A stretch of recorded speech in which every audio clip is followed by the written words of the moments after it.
പിന്നെ എന്താ വീട്ടിൽ പോകുന്ന കാര്യമൊക്കെ ആലോചിക്കുമ്പോൾ എൻ്റെ വിശപ്പൊക്കെ എങ്ങോട്ട് പോകണമെന്ന് എനിക്കറിയില്ല. ഞാൻ അത്രയ്ക്ക് എക്സൈറ്റഡ് ആണ്. Hello everyone, welcome back to my YouTube channel. ഇന്നൊരു അടിപൊളി വീഡിയോ ആയിട്ടാണ് ഞാൻ തിരിച്ചെത്തിയിരിക്കുന്നത്. ഇന്നൊരു സർപ്രൈസ് വ്ലോഗാണ്. ഇപ്പം ഞാൻ ഹീത്രോ എയർപോർട്ടിലാണ്. ഞാൻ നാട്ടിലോട്ട് പോകുവാണ്. നാട്ടിലുള്ള ആർക്കും ഒരു ഐഡിയ ഇല്ല ഞാൻ നാട്ടിലോട്ട് പോകുവാണെന്നതൊരു സർപ്രൈസ് വിസിറ്റാണ്. അങ്ങനെ ഞാൻ ഫ്ലൈറ്റിൽ കയറി. എല്ലാവരും പേടി സ്വപ്നമായ സെൻറ്റർ സീറ്റാണ് എനിക്കും കിട്ടിയത്. എന്നാലും പോട്ടെന്ന് വിചാരിച്ചു ഞാൻ ആ ഫുഡ് സെർവ് ചെയ്ത് കഴിക്കാമെന്ന് വിചാരിച്ചു. പക്ഷേ ഫുഡ് അത്രയ്ക്ക് രസമൊന്നും ഇല്ലായിരുന്നു. നമ്മുടെ ഫ്ലേവറും കാര്യങ്ങളൊന്നും ഇല്ല. ബട്ട് സ്റ്റിൽ എനിക്ക് നല്ല വിശപ്പുണ്ടായിരുന്നു. സോ ഞാൻ അതെങ്ങനെയൊക്കെയോ തട്ടി. അങ്ങനെ പിന്നെ ഞാൻ മാപ്പിൻ്റെ ഓപ്ഷൻ എടുത്ത് മാപ്പ് ഇങ്ങനെ നോക്കി ഞാൻ എൻ്റെ നാട്ടിലെത്തുന്ന സ്വപ്നം കണ്ടിരിക്കുകയായിരുന്നു. അങ്ങനെ കുറേ സൂമിനും സൂം ഔട്ടും ചെയ്ത് കുറേ സ്വപ്നം കണ്ട് ബോറടിച്ചപ്പം ഞാൻ ഉറങ്ങാൻ തീരുമാനിച്ചു. പിന്നെ ഉറങ്ങി എണീറ്റുടനെ അവർ സാൻഡ്വിച്ച് ഒന്നും എൻ്റെ അപ്പോഴത്തെ വിശപ്പിനെ അടക്കാനുള്ള കരുത്തൊന്നും ആ സാൻഡ്വിച്ചിന് ഇല്ലായിരുന്നു. അങ്ങനെ എങ്ങനെയൊക്കെയോ ബഹ്റൈൻ എയർപോർട്ട് എത്തി. നല്ല എയർപോർട്ടാണ് കേട്ടോ ബഹ്റൈൻ. അന്ന് ഈദായിരുന്നു. അപ്പോൾ എൻ്റെ ഈദ് ഞാൻ എയറിൽ വെച്ചാണ് സെലിബ്രേറ്റ് ചെയ്തത്. ഇവിടുത്തെ ഏറ്റവും എടുത്തു പറയേണ്ട കാര്യമാണ് ഇവിടുത്തെ പ്രെയർ റൂമും ബാത്റൂമും റിഫ്രഷിങ് ഏരിയ ഒക്കെ. അപ്പോൾ ഗൈസ്, ഞാനിപ്പം ബഹ്റൈനിൽ എത്തി. അവിടുത്തെ എയർപോർട്ടിലാണ്. അപ്പോൾ ഇവിടെ 3.5 hours വെയിറ്റിംഗ് അതുണ്ട്. സോ അത് കഴിഞ്ഞ് ഞാൻ നാളെ രാവിലെ ആകുമ്പോൾ എത്തും.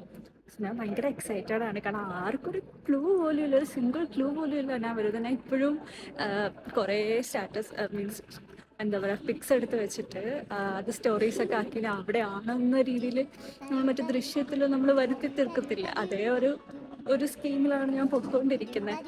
നാളെ രാവിലെ പോകുമ്പോൾ അവരുടെ റിയാക്ഷൻ എന്തായിരിക്കുന്നു നമുക്ക് കാണാം. സോ എൻ്റെ ഫ്ലൈറ്റ് ഉടനെ ബോർഡ് ചെയ്യാറാവും. ഇവിടെ എനിക്ക് കിട്ടിയൊരു പണിയെന്ന് വെച്ചാൽ ഞാൻ വിചാരിച്ചു ഇവിടെ ലോഞ്ചിൽ പോയി ഇരിക്കാമെന്ന്. പക്ഷേ ലോഞ്ചിൽ പോകണമെങ്കിൽ നമുക്ക് മിഡിൽ ഈസ്റ്റിൻ്റെ കാർഡ് വേണം. എൻ്റെ ഇൻ്റർനാഷണൽ കാർഡാണ്. സോ അതൊക്കെ മൊത്തം വിശന്ന് വലഞ്ഞിരിക്കുകയാണ്.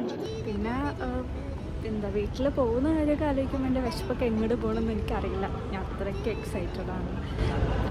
ഭയങ്കര കാരണം ഞങ്ങൾ 4 സിബ്ലിങ്സും കൂടിയിട്ട് തന്നെ ഇപ്പോൾ കുറേ നാളായി.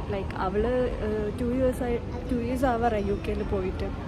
ഞാൻ ഇടയ്ക്ക് വീട്ടിൽ പോയിട്ടുണ്ടെങ്കിലും ഞങ്ങൾ 4 പേരും ഇപ്പോൾ കുറച്ച് നാൾ കഴിഞ്ഞിട്ടാണ് കൂടുന്നത്. പിന്നെ ഞങ്ങൾ ഫാമിലി ഫങ്ഷൻ, കസിൻ്റെ വെഡ്ഡിങ്ങാണ്. എൻ്റെ കസിൻ അതുപോലെയാണ് എനിക്ക് സർപ്രൈസ് ചെയ്യുന്നത് എൻ്റെ നിക്കാഹിൻ്റെ. അപ്പോൾ അങ്ങനെയൊക്കെയാണ് കാര്യങ്ങൾ. സോ എൻ്റെ ഫ്ലൈറ്റിന് ടൈമായി. ഞാൻ അങ്ങോട്ട് പോവുകയാണ്. ഇനി നമുക്ക് വിശേഷങ്ങൾ പോകുന്ന വഴിയിൽ നോക്കാം. അങ്ങനെ തന്നെ അത് ഫ്ലൈറ്റ് ബോർഡ് ചെയ്ത് ഈ പ്രാവശ്യം ഏറ്റവും വലിയ സന്തോഷത്തിലാണ് ഞാൻ. കാരണം എന്ന് വെച്ചാൽ എനിക്ക് വിൻഡോ സീറ്റാണ് കിട്ടിയിരിക്കുന്നത്. അപ്പം ഞാനിങ്ങനെ പുറത്തെ കാഴ്ചകളൊക്കെ കണ്ട് ഭയങ്കര എക്സൈറ്റഡ് ആയിട്ട് ഇരിക്കുകയാണ്. അങ്ങനെ ബഹ്റൈനൊരു ടാറ്റൊക്കെ കൊടുത്ത് ഇങ്ങനെ ഇരുന്നപ്പോഴാണ് ഞാൻ വേറൊരു കാര്യം കണ്ടോ. ഭയങ്കര ഈ ഫ്ലൈറ്റിലാണ് ഏറ്റവും ലക്കി ഫീൽ ആയിട്ടുള്ള ഒരാളെ ഞാൻ കാണിച്ചു തരാം. നോക്കൂ, അയാൾ നല്ല നിവർന്ന് വിശാലമായിട്ട് കിടന്ന് ഉറങ്ങുകയാണ് സീറ്റിൽ. 3 സീറ്റും കാലിയാണ്. അങ്ങനെ എൻ്റെ കാത്തിരിപ്പിനൊരു വിരാമം അറിയിച്ചും കൊണ്ട് ഫുഡ് എത്തിയിരിക്കുകയാണ്. ഈ പ്രാവശ്യത്തെ ഫുഡ് അടിപൊളിയായിരുന്നു. എനിക്ക് നല്ല ഇഷ്ടപ്പെട്ടു. എനിക്ക് നല്ല വിശപ്പുള്ളത് കൊണ്ടാണോന്ന് അറിയത്തില്ല, ഞാൻ എല്ലാം നന്നായിട്ട് തന്നെ കഴിച്ചു. അനൗൺസ്മെൻറ്റ് കേട്ട് ഉറക്കത്തിൽ നിന്ന് 8 എണീറ്റ് നോക്കിയപ്പോഴാണ് ഞാൻ എൻ്റെ സ്ഥലം എത്തിയെന്ന് അറിഞ്ഞത്. സ്വന്തം സ്ഥലം കാണുമ്പോൾ നമുക്ക് കിട്ടുന്ന ഒരു ഫീൽ ഉണ്ടല്ലോ, അത് പറഞ്ഞറിയിക്കാൻ പറ്റത്തില്ല. അത്രയ്ക്ക് ഹാപ്പി ആയിരുന്നു. അങ്ങനെ സേഫായിട്ട് ലാൻഡ് ചെയ്ത് നമ്മുടെ സ്വന്തം തിരുവനന്തപുരം എയർപോർട്ടിൽ ഞാൻ എത്തിയിരിക്കുകയാണ്. അപ്പോൾ ഇനി വീട്ടിലോട്ട് പോകാം. അങ്ങനെ ഞാൻ വീടെത്തി. ഡോറ് തുറന്നത് ഉമ്മയായിരുന്നു. ഭയങ്കരമായിട്ട് ഷോക്കായി, ഭയങ്കര സർപ്രൈസ്ഡായി, ഭയങ്കര ഹാപ്പി ആയിരുന്നു. അതുപോലെ തന്നെ എൻ്റെ സിസ്റ്റേഴ്സും അവരൊട്ടും പ്രതീക്ഷിച്ചില്ലായിരുന്നു.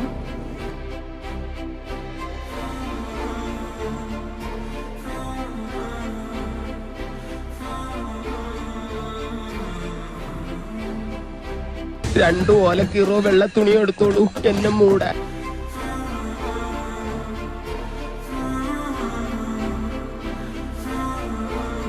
അതുപോലെ തന്നെ എൻ്റെ ഏറ്റവും ഇളയ സിസ്റ്റർ, അവൾ ഉറക്കത്തിലായതോളം ഉറക്കത്തിൽ ഇത് തട്ടി വിളിച്ച് സർപ്രൈസ് കൊടുത്തപ്പോഴുള്ള എക്സ്പ്രഷനാണിത്.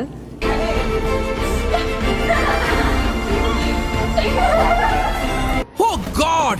You again?